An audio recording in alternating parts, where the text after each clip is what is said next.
接下来呢，这个事件在国际间从昨天到今天都是满满头版话题。好，这个呢是季辛吉这一代真的是一代外交官，在昨天离世了。那现在习近平呢是以个人的名义来悼念他，同时呢也直接向拜登来致唁这个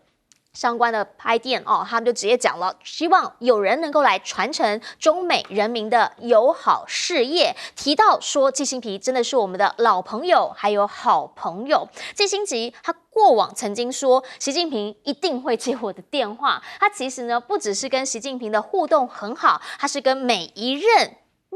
到目前为止，每一任的中国大陆领导人都有交手过。好，同时呢，在他的官网的哀悼文当中，也提到了11次的中国，他个人访中的次数，在今年最后一次的访问是100次。那个时候，习近平就直接讲了，100岁100次，这真的是非常难得的一个记录。更何况，当年就是因为他才能够让中美建交，也才促成了在今年又再次促成2023的拜习会。所以呢，环球网下就有一篇文章说，希望季辛吉在美国后继有人。这句话呢，就让大家觉得别有意义了。其实呢，在这一次，我们就看到了习近平最近的谈话一直有强调在于民间这么一件事情，包括那个时候呢，跟季辛吉见面，跟比尔盖茨见面，都讲过这些事。反观你再看看他跟这些高官的往来跟交往，包括了布林肯到中国访问的时候，位置的问题有没有红毯的问题，很多人在关注。叶伦当时访问的时候没见到习近平，雷蒙多访问的时候被华为出新机这件事情给突袭，大家开始在问，美中关系现在真的还有一个了解双方语言的人能够当中间的桥梁吗？拜登心里又是怎么想的？但是现在也有人在讲啦，拜登心里想什么，可能你也很难知道，因为也许他自己也没那么清楚。他的健康问题又再一次成为焦点，因为又食言了。看看这画面。But I am friends with your leader, Mr. Moon. We're good guys. We could use it to strengthen the Social Security and Medicare system instead of cutting them, or like Congressman Trump and Bo want to do. And I said this to Deng Xiaoping in the Himalayas. I've said this to every world leader. It's never been a good bet to bet against the American people. 蛮好的。好，来短短30分钟以内的一个演讲啊，对于美国总统来说，大的演讲，这其实呢是蛮正常的一个长度，而且他有讲稿的。但是呢，短短30分钟不到的时间里面出现了3个错误，叫川普是国会议员，把尹锡悦讲成了文在寅，甚至把习近平叫成了邓小平，说2个人在喜马拉雅山下曾经见过面。这些事情让大家对于他的年纪，还有他目前的健康状况，又再一次的有很多的疑问。好，原因是明年要选举了，大家也想问，这样子他有办法搞好经济吗？因为目前呢，美债说在6月的时候31.4兆美元，结果到目前为止，短短几个月之内已经变成了33.9兆美元，等于是半年内增加了2.5兆。这真的还有办法再支撑下去吗？美国经济最近呢，虽然说你看到股市表现很好，但是里面的内需真的有动起来吗？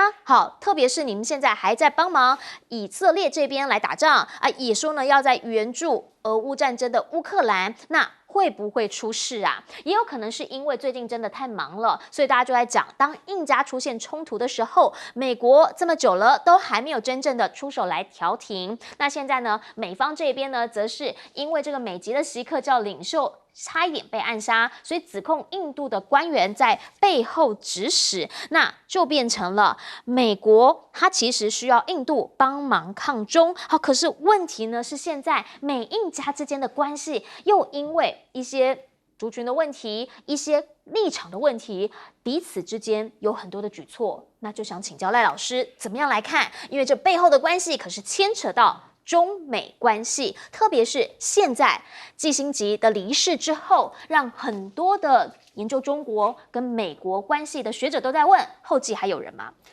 后继当然无人了因为美国现在的研究中国的问题，所谓的中国通，其实都不通对中国一点都不通，所以这些人乱出馊主意给美国政府在处理跟中国大陆打交道的时候搞得一团混乱啊。那他用的那些华裔的的那些智囊，像余茂春之流的，他们是带着仇恨在那个地方。我觉得他们在处理这个跟中国的来往的过程中，给美国的伤害反而更大啊。基辛格是一个爱美国的人，爱国主义者，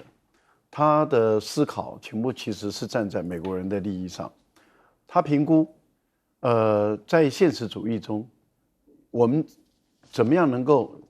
维持自己的稳定跟安全，其实是来自于利益上的平衡的关系。而这个平衡是一种动态性的平衡，不是静态的平衡。那美国过去可以在经济上打败日本，我们不要讲2次大战了，而是说二次大战之后，美国在经济上可以打败日本，是因为日本的人口少，国内市场小，1亿多人口。现在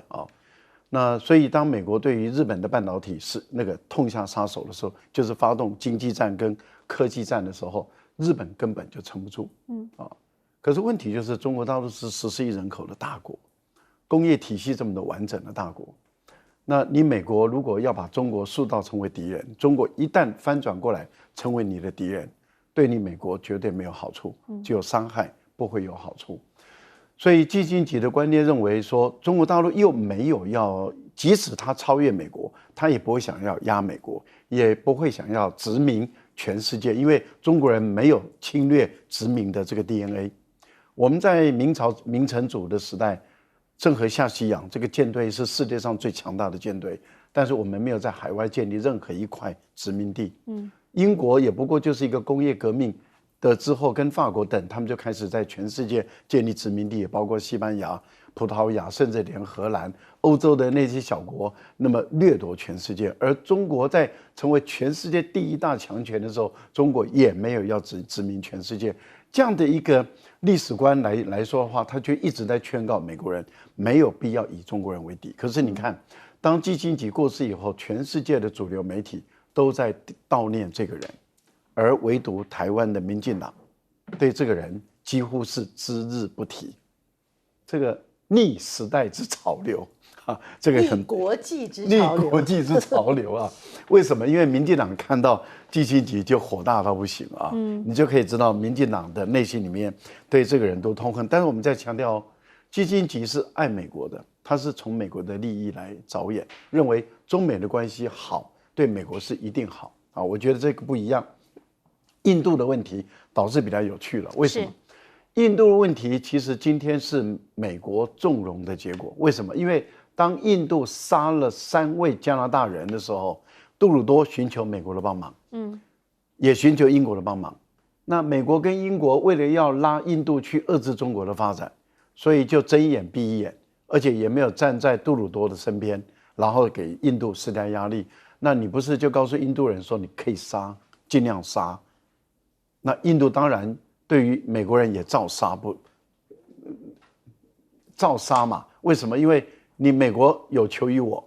那你当然不敢对我怎么样。因此，当我要杀没成功，而你本身发现你的人要被杀，破获了这个事件的时候，那你怎么样对我不敢翻脸？所以你看，印度马上跟中国大陆恢复第28次的外交的交涉，也就是边界的交涉，说我们可以谈21次的军长的交涉，那就是不是给美国施加压力吗？你如果对我怎么样，我就改善跟中国的关系；你如果睁眼闭一眼，那我就继续跟中国大陆再搞乱一点，那你看着办。所以我觉得美国迟早他还是会容忍印度人怎么去杀害美国人，而且在美国本土。来请教一下严老师了，你怎么看？第一个，我觉得基辛格当然我是研究这个第三世界非洲比较多的地方，就是基辛格在第三世界是比较有争议，就是说他在中东地区当然促成了以色列跟埃及的和平1973年。那可是他在拉丁美洲，特别是在智利、在阿根廷就是力挺这些反共但是呢是非常独裁的军事政权。那包括阿根廷这个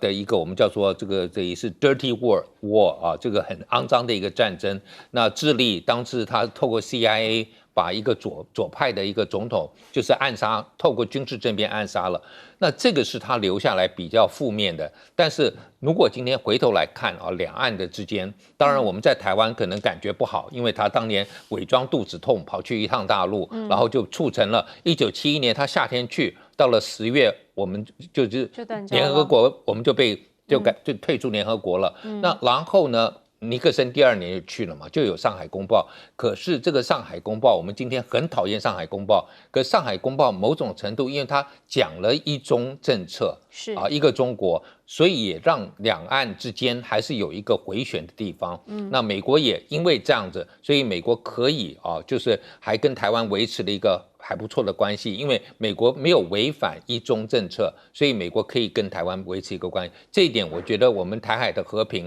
和季辛杰还是有一点关系，虽然我们从来没有邀请他过来，虽然他去大陆100次没来过台湾可是季辛杰确实是一个很爱美国的。他2次大战的时候，在我们很熟悉的历史那个电影里头，坦克大决战的时候，他是参与的他是用一个德国后裔就犹太人后裔会说德文的，然后到了很早移民到美国，所以他用那个德文的优势帮美国翻译审问犯人什么战犯，他做了很多的事情，然后才发表他成为一个这个我们讲说学术的重镇这个他自己的一些见解，所以他的现实主义其实对美国是有很大的一个影响力。但是我们今天回头如果来看这个季辛杰所谈到的这个现实主义，然后再看现在印度跟加拿大的这个冲突，就让我想到你看当年阿根廷的军事政府就觉得说美国那么挺我，发动福克兰战争是那我又是跟美国是同样 OAS 就是美洲国家组织的成员，就美国最后选择还是支持北约的好朋友英国，他还是跟他的英国的安古鲁萨克森的好朋友站在一边。那我觉得印度虽然跟美国好像关系很不错，印太战略等等，到最后美国可能还是会挺加拿大如果在这个冲突当中，就是我们用这个例子来看的话，有可能是这样。是，请教一下永平姐。我觉得季辛杰真的，因为他活了100岁，大家想想看这个100岁他历经什么呢？他历经了1次世界大战、2次世界大战，然后呢，他累积了这么丰富的外交经验、资源各方面呢，其实他也晚年我们也可以看出来，他的很多的主张呢，希望全面性的避免呢第三次世界大战所以他对于美中的这个强权是不是一定要必然到冲突？他显然跟很多比较年轻的我们讲战蓝派的不一样其实刚才严老师讲的，确实一个活了100岁的人一生历史很精彩，可是一定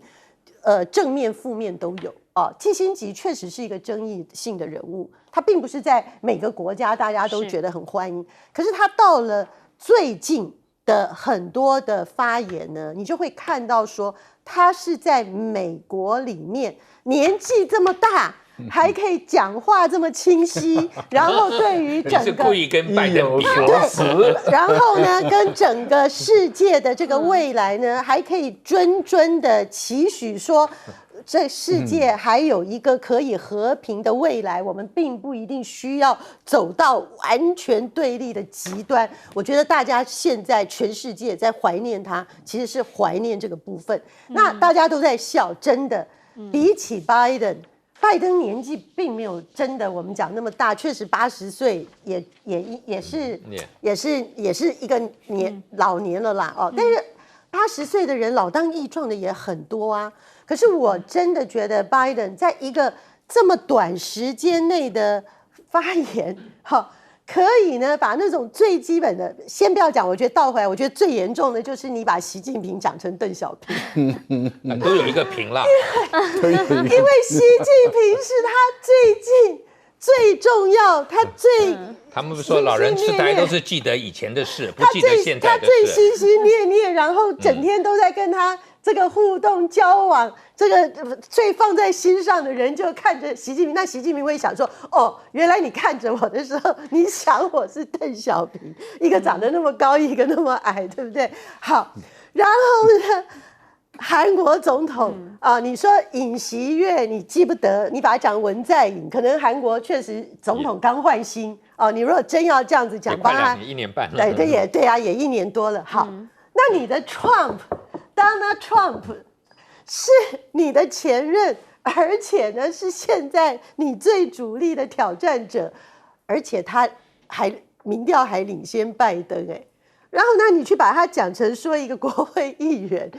你是印象是怎么样？是觉得说他那时候率领群众去攻击国会，还是怎么样？我觉得他这种公开的错乱，给目前的民主党非常非常大的危机。因为你都不要讲说政党的意识形态，你真的会很担心说，这样的领袖，我们要再投票，要再给他4年吗？我觉得这个是拜登的选情最危险的一个地方，最危险的因素之一。是，好，我们讲到了美中关系呢，当然看到了拜登，也要想想，习近平在做什么呢？带您来看到的是，习近平之后说有可能去访问这个国家，这是王毅今天出现在了越南，有人就这样讲了，他是要为习近平的出访来铺路的。这次王毅去呢，他待2天的时间，主要是要主持中越双边的指导委员会议，因为双边呢，其实在近期有非常多的这个贸易的往来，但是 Bloomberg 就直接讲了，他其实是为了习近平12月要访问越南来做准备。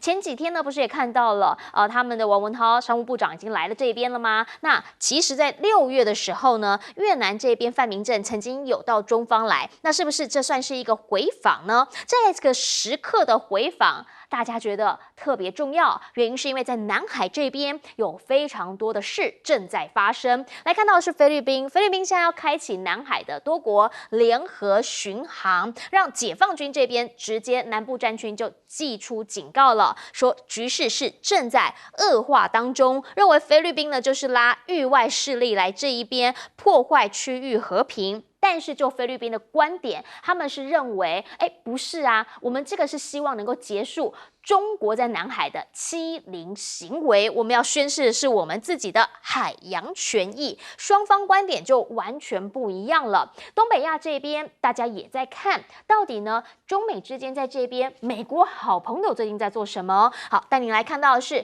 美军现在呢，雷根号可能要回去做这个大修，那来的会是乔治华盛顿号，即将2024年驻防在日本这里。但是最近美日之间可能民间会比较有多一些的意见，因为鱼鹰又出事了。这回鱼鹰的坠机是造成了1死7失踪，所以日方这边就要求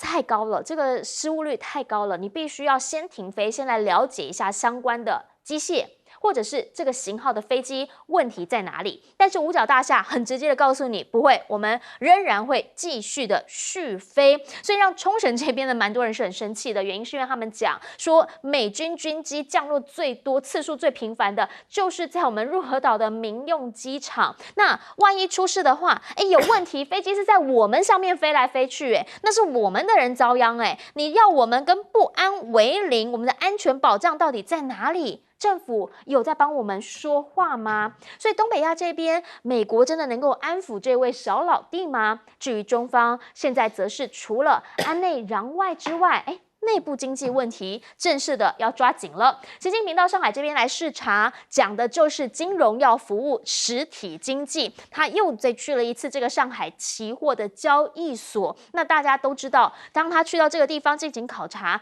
这就是一个政策上面的讯号。也看到在能源的部分，好，现在看到的是这个海上的渤海油田，现在呢说已经是日产量突破10万吨，这是在这一块油田60年来的最高水准。已经变成了中国第2大油田。第1大油田塔里木油田，现在油气的生产呢，已经提前突破了3000万吨。换句话说，能源上头，他们也希望自己能够有多一些的能力。在新加坡这边，他们就直接评比了，说中国的经济体，他现在来看，认为是2030年是有机会超车美国的，特别是他们现在内部也有一个引擎动能，那他们也投资非常多的创新科技等等领域，所以看好它未来的一个经济发展。回过头要请教赖老师怎么样来看？好，因为现在呢 ，Bloomberg 这边直接讲了，说习近平12月会出访越南。越南在这1、2个月突然间变成一个热门的一个国家啊。那主要的是前一段时间拜登美国去越南一直在拉拢越南，美越之间提升了全面战略伙伴关系。是。美国希望把越南紧紧的拉住。那当然，我们都知道它的目的就是遏制中国的发展，因为美国的态势也表明得很明白，不管对越南也好，对印度也好，都是做同样的战略、同样的事，都在拉拢。然后美国就宣布要在越南打造一个这个全球的生产供应链，而且要在这个地方发展半导体，而且一直在强调越南是它的友岸外包的一个最重要的一个国家。前段时间我们也知道，越南确实是风风火火，可是现在越南的情况越来越糟，经济状况越来越糟，缺电的情况很严重，污染的情况很严重，外资在逃离的情况也一直在出现。最简单的例子，拜登跟越南2个很高兴拥抱，然后说我要在这边打一个这个全球的半导体的生产炼工中心的时候呢，第一个大家就会问一个问题，就是你的人才在哪里？你没有人。第二个，你的电呢？没有。干净的水呢？没有。那至今呢，英特尔在应付完拜登之后的大概过了2个礼拜，就宣布大撤资，就不去投资了。那这个代表什么？代表就是说，拜登讲完了，但是他的厂商并不跟进，非但不跟进，而且还离开。好，越南是如此，越南又去拉日本，日本也在拉越南，结果日本本身却没有办法满足越南它所需要的由北到南700多公里的铁路。那日本可以给越南的是什么呢？军事的东西，就是说我贷款给你3亿多美元，帮你打造6艘巡逻艇，还是在军事安全方面。可是对越南来说的话，你给我军事安全的部分，就是主要就是要我去对抗中国大陆。可是对越南来讲，他现在要的是经济的问题。那我的700多公里的铁路谁帮我建？没有。我的电呢？我的空气污染呢？然后我目前的这些工业园区，我的经济衰败，然后我的就业情况不足，那他该怎么办？所以你看，等到都折腾完了以后，回过头又来找中国了。那王毅去的时候，其实我觉得，习近平去越南访问的可能性就升高了。而且我觉得，中国大陆对越南这个部分的态度跟立场是一贯的，就是你越南如果扮演美国的友岸外包，那中国可以把它的很多的这些高污染的、低附加价值的、高劳动力成本的企业都往这个越南移动嘛。那把这些工业制成品再卖到美国去，这也没什么不好。但中国只要掌控这个关键的零料件，那中国如果帮你建这个基础建设盖起来以后，这个火车的、动车的这些关键技术掌握在中国人手中，那就一样嘛，那就是跟日本对台湾的掌控一样嘛。你看台湾现在的，请问一下台铁，你没有日本可不可以活下去？高铁没有日本可不可以独立生存？这个，然后还有台湾的很多日本的厂，帮日本做 Sony 啦、Panasonic 啦，或者 Mitsubishi 的这些代工厂，没有日本的关键零料件，你可不可以活下去？都没有办法。原因很简单，因为掌控在日本手中，而日本却用这个最优渥的、最丰润的利润掌握在手中。你做的是这个低利润的东西。我觉得大陆目前也在做一个全球性的一个布局。越南是一个生产基地，没有错，但是它可以作为分工。我觉得在这个部分，大陆继续在推。有关于语音直升机这个部分，坦白说，我们必须要说一句公道话。这个飞机不是一个好飞机。这个飞机，各位，我们如果有一架民航机，或者台湾有一架直升机，如果坠毁了，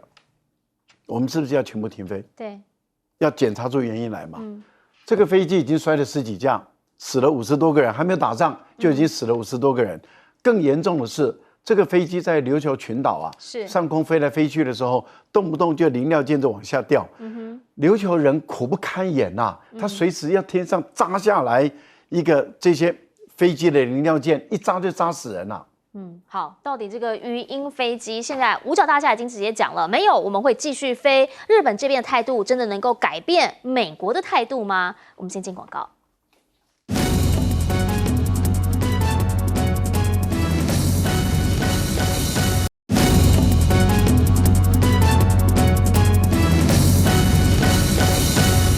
好，我们再讲了，现在在南海这边。对，南部战区已经直接说了，目前局势正在恶化当中。我们就是要请教严老师，您怎么样来看？我觉得今天中国大陆最近我听了一个，就是美国的，刚才这个赖老师说没有什么中国通，这个中国通够老了就是有80岁了。David Schamberg 沈大威那他好多年没来台湾，他最近一个演讲讲到大陆的面临到的一个就是有点叫做过度的安全化。就是对于安全的考虑非常的重视然后他觉得他的经济前景也很难预测，他说也请大家不要随便预测，一定很难，会就是你的预测一定不准的。所以对于大陆现在来讲，我觉得他也确实在别的国家可能美国当然也会了，就是他对这个内部的安全感觉到是非常重视的，所以习近平你看他到处还是不断的出去。那同样的，他对国际上面他也会觉得说，今天好像美国对大陆的崛起有一点点像80年代美国对日本的崛起一样的那种不能够接受就是美国其实可以接受欧洲白人国家大概没什么问题，可是你看当年美国对日本跟美国的一个大幅的贸易赤字，美国是完全不能接受。可是我们在美国都知道，美国的第一大贸易赤字国家是加拿大，但加拿大无所谓了，好朋友了，没事了他根本就觉得自己人对，日本就不行。那同样的，中国更不行，对不对？所以我觉得今天美国又不仅是贸易在这边对抗大陆，然后同时在拉帮结派嘛。那大陆长期以来是一个不愿意有这种所谓的防御性共同防御条约的，所以大陆的这种军事同盟的伙伴没有，它有很多这种特殊的关系伙伴关系，但没有一个真正的结盟。所以我觉得大陆可能也要考虑，就是说它这些拉拢的对象到底在真正要跟美国对抗的时候，是不是能够第一个至少保持中立？那如果不能保持中立，还不仅保持中立，还可能可以再倾向大陆，它是更好。我们先进一下广告，广告回来继续说。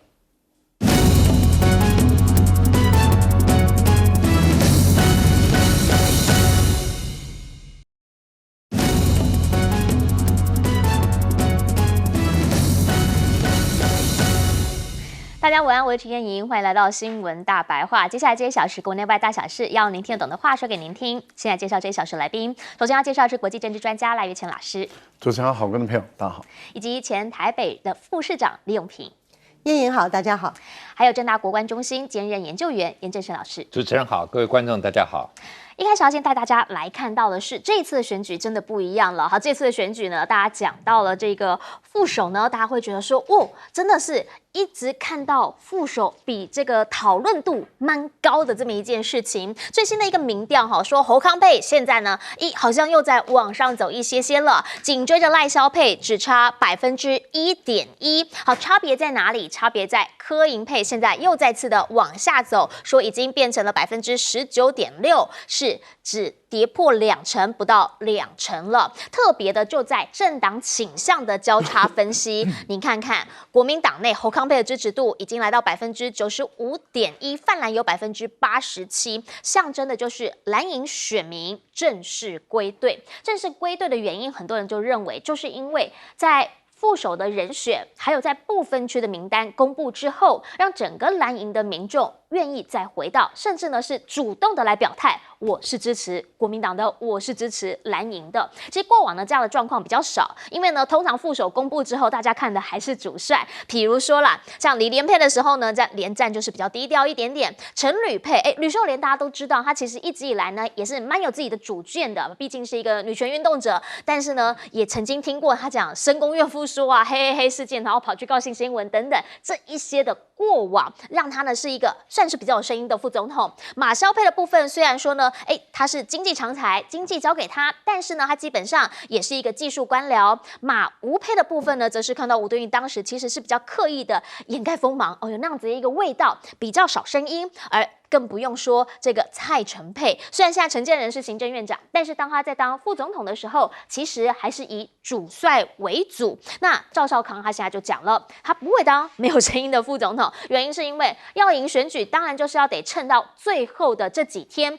全力往前冲，不管你是什么位置，冲票就对了。所以他现在也叫这个萧美琴、吴欣盈是不是一起出来跟他辩论？他强调了自己当选之后会谨守本分，但是呢，他也认为应该要跟他一起同台辩论嘛，大家政治立场讲出来啊。他说，可是问题是，好像对方没人同意，所以他也没办法。游盈隆就分析了，其实这次确实跟以往不太一样，因为呢，这一次的副手推出之后，很多是有帮主帅加到分的哦。比如说赵少康，比如说萧美琴，确实他的这个形象没那么有政治性，他也拉到了蛮多年轻选票。好，可是问题是吴欣盈的部分呢，游盈隆的讲法是知名度不够高，然后最近你看到他跟媒体的一些互动回应，可能是不会帮柯文哲加分，甚至反而有扣分这样的一个效果。那亮哥则是直接讲了，他就说啦，其实你看看现在呢，蓝绿都有在靠副手抢支持度嘛。比如说啊，这个赖清德他养狗，可是你不会听到他说这个要养狗啊，然后去做一个相关的这一些新媒体的节目啊，等等等。但是光一个萧美琴回到台湾抱着猫的照片，现在就在网络上面，很多年轻人就有抓到他们的心了。所以呢，他认为确实有的时候感觉一个人的人设是很重要的一件事情。在这一次的选举呢，大家感受到赖清德很多时候还是战争和平。8年前他说了，8年前大家呢就是选对人，所以呢，现在如果走回依赖对岸的老路的话，大运势一定会停顿，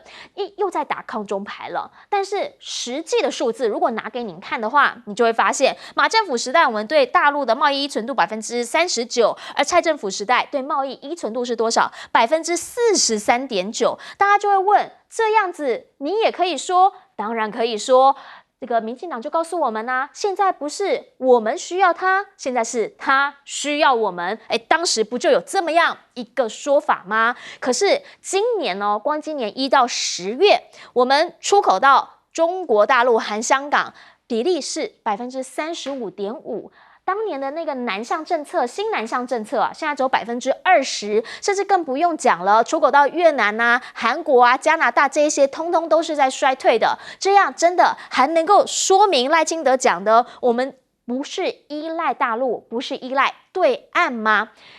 走的路线，做的。讲的、想的，真的有一致吗？特别是赖清德今年不告诉我们吗？他是这务实的台独工作者。美国现在有3个学者，包括了葛莱仪，包括了白杰西等等，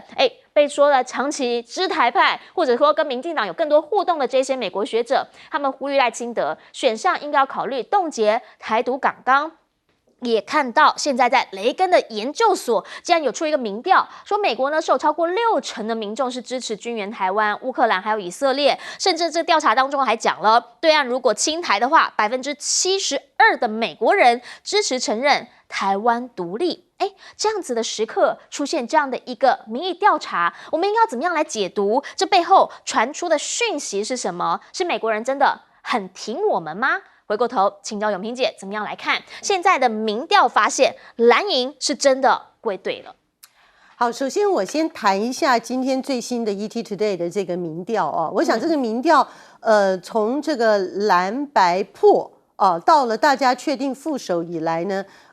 这一周来大概都差不多是这个趋势，只是说不同的民调，它有的手机的比例不一样，有的调查选的方法不一样，各方面，但是总体而言呢，趋势一致，就是说国民党的这个侯康沛跟民进党的赖萧沛呢接近。然后呢，把这个柯文哲的柯银配呢，把它甩开这是一个基本的趋势，而且那个甩开的幅度都蛮大的你看，像今天 ET Today 这个调查，比起他几天前的调查呢，那个侯康配跟柯银配的幅度又更拉大了一些啊，这个是第一个趋势。那但是这个趋势也让我们看到说，它其实基本的效应呢，就叫做回归基本盘效应，就是蓝营说是国民党的人回归以及自称泛蓝的人回归。那如果只是回归的效应呢，那么现在侯康配没有办法领先赖萧配，那就是一个警讯了。所以呢，在这个 ET Today 这个民调，我觉得比较正面的意义啊，最新的这个呢是在于中间选民的部分。他说中间选民的部分呢，侯康配的支持度已经拉近跟柯银配的距离因为大家过去都认为说这个白阵营民众党的这个组合呢，最能够吸引所谓中间选民跟年轻人。好，那在ET Today 的这个中间选民的部分呢，侯康配不但拉近了跟柯银配的距离，而且已经超越赖萧配了。那我觉得这个是一个可以努力的目标，因为如果说现在国民党王牌进出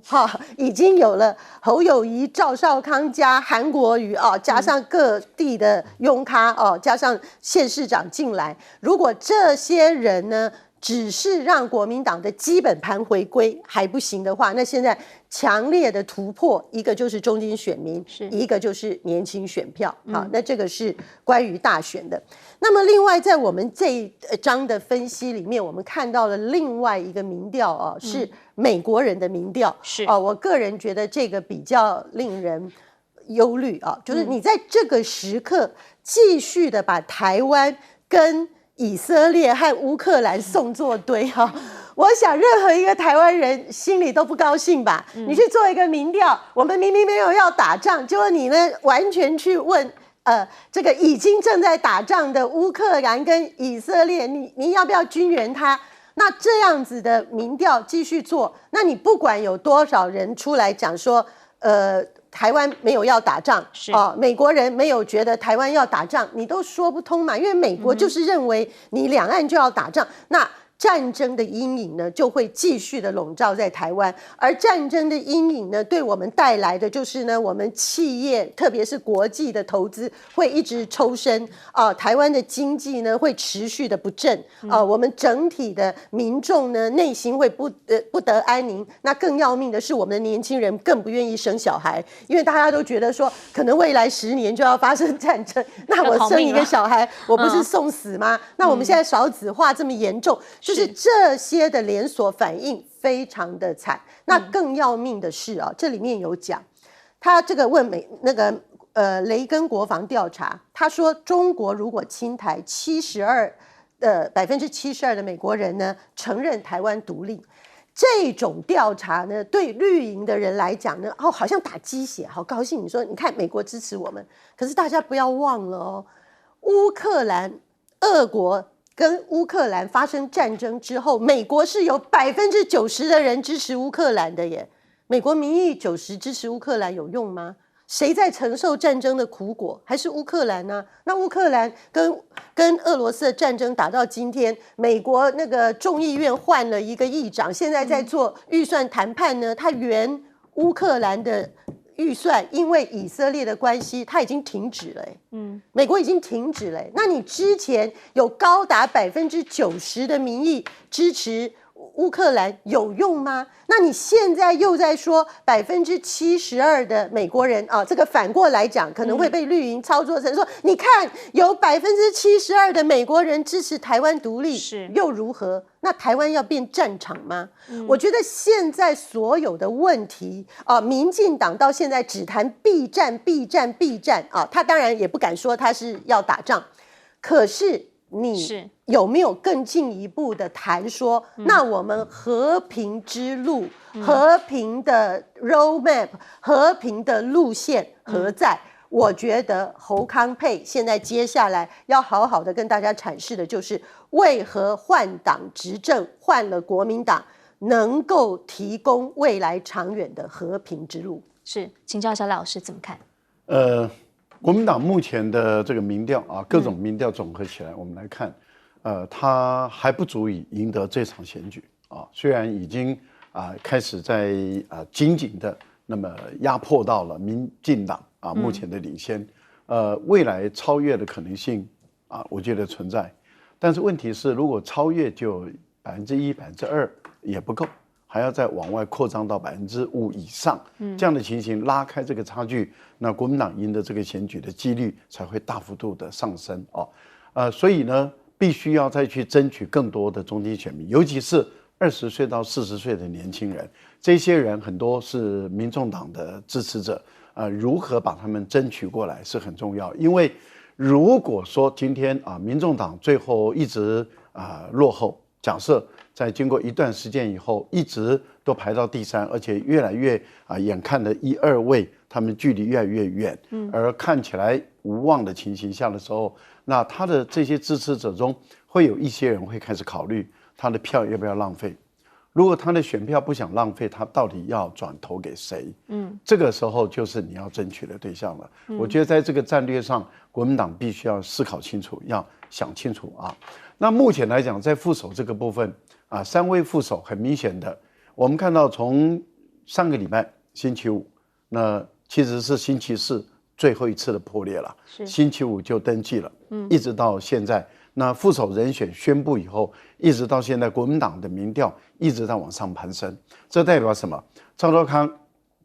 成为这个侯友宜的副手以来，很明显的就帮这个整个国民党。帮侯友宜、帮整个蓝营的有加分、有推升的这样一个作用，这个作用非常的明显。从过去都是20几的百分点，现在爬升到这个30几的百分点，而且紧紧的压迫到这个赖清德，我觉得很明显的。那因此呢，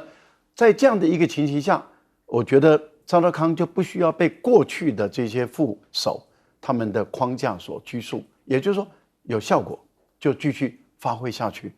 不要说过去萧文长安静，然后吴敦义内敛，然后呢这个陈建仁这个相当于隐形人一样，不需要做自己，而且继续走下去，因为已经有效果，有效果就不要随便改变，继续再往上走。那很明显的，萧美琴的效果就不好了，因为原本一直谈到说本来。那个一直在吹嘘，萧美琴从美国回来以后，会对于赖清德有多少帮助？你看在这段时间内，他们文宣猛打萧美琴，可是结果呢，赖清德的民调不动如山，没有上去也没下来，这代表什么？平盘。萧美琴的作用，那么没有他们原来想象中那么高，那没有那么高，那萧美琴未来这个牌再怎么打已经没有用了。现在比较要留意的是吴欣盈，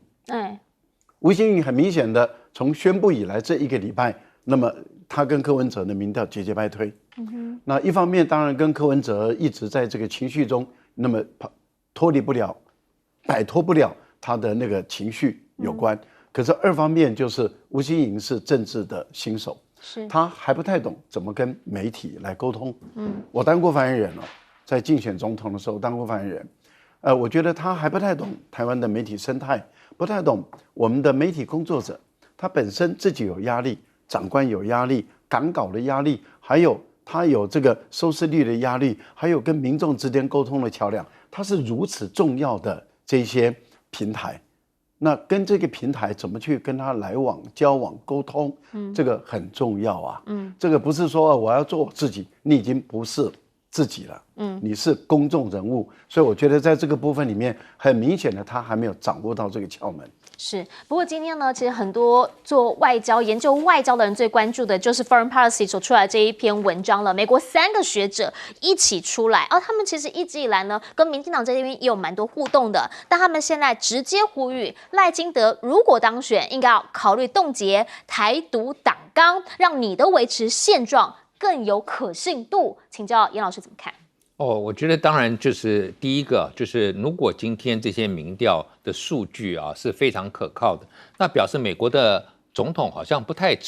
重视他们的民调，他们为什么每一次都还是讲不支持台湾独立？你们有72%的人就说，万一打仗什么都要支持台湾嘛，独立。那我自己也提过好几次，我问过美国重量级国际关系学者，我说万一今天台海发生冲突，美国来帮忙了。然后台湾没有被中共吞掉，我说我们是不是就独立了？他说不是哦，他说大概就回到原来的状况。我说那我们白打一场啊！那我们白死人，对，白死人一场。对，他说事实就是如此。为什么？没有，他意思不可能跟中国美国不可能跟中国切割嘛。所以真的都真是一场骗局。所以这个是我当场问一个，就是算是。Mearsheimer 啊，这个够强了吧？问得好，问得好吧？问得好，要多一点像您这样子讲真话，我就觉得说这个不太可能。那今天如果说我们大家每一次看，然后我们又自己麻醉自己，用2个民调觉得好。是，然后呢，美国的总统说不支持台独，我们说还好他没有反对台独，谢谢他不反对。其实不支持美国就是一中政策，我长期强调，全世界都是一中政策，各自解读嘛，大家都不一样嘛，每个国家对这个一中的解读都不一样，只有在台湾不能讲一中。这是很奇怪的啊。那这个当然我今天看的，包括他们这个我比较熟悉葛莱伊，我自己跟他算是很熟的，他们都提出来，就是等于是说，当你不把台独党纲放弃的时候，你根本让中共一点借口都没有，而且他也没有这么大的，就是说基础啊，来对你进行威胁，因为你连台独党纲都放掉，可是毕竟葛莱伊是搞国际关系的，他没想到就是说。民进党如果今天放弃台独党纲，可能他自己都不要选了啊！所以这是民进党的麻烦，就是他在美国在国际社会要强调他是维持现状，可是他又把一批台湾的年轻人或者一些长期支持率的都带进这个台独的迷思当中，他自己都已经跑掉了，说我现在是维持现状，就这些人还被弃在那里，还都不知道船已经开走了，所以我觉得这个是最糟糕的一个示范。就到底是不是你讲的、你做的、你想的，它3位是一体的？大家可以好好来思考跟讨论一下。